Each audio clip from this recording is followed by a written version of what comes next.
Kaiser ensured there was a large tin roof. They have a great party in honor of King Edward. And in the interim, he fills the harbor at Kiel with warships of all sizes and vintages, and brings out the oldest warships in the German Navy to give the English, as overwhelming as possible, an idea of our naval power.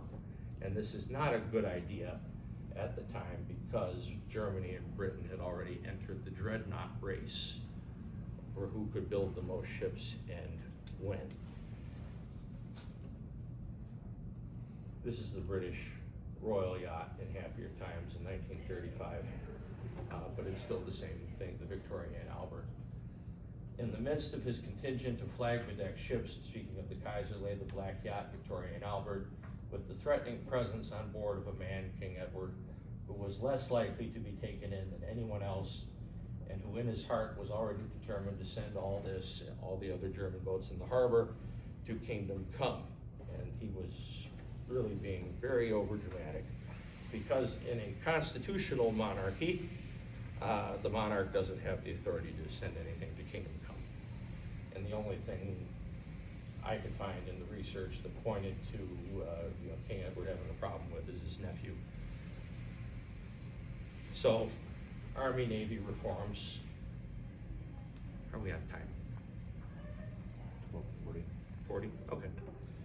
So King Edward had a strong interest in reforming the Army and Navy. He supported Viscount Esher, who you can see there, for War Office reforms, and Lord Fisher, who we'll get to in a moment, for naval modernization to prepare for potential conflicts. So, but really is going on here is, in a constitutional monarchy, Edward VII can't act on his own initiative. It's not like his nephew, the Kaiser, who can order this, that, and the other thing. He has to find intermediaries. He has to find champions of reform along his idea of what he thinks ought to happen. So he finds Esher, he finds Fisher, and says, you have my support. And back then, the support of the monarch and what the monarch says actually means something.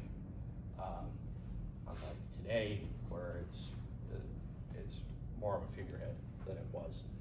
So he communicated regularly with both Fisher and Esher and offered support to get ready, because the Kaiser wasn't going to back off. So Esher was part of the Hardington Commission.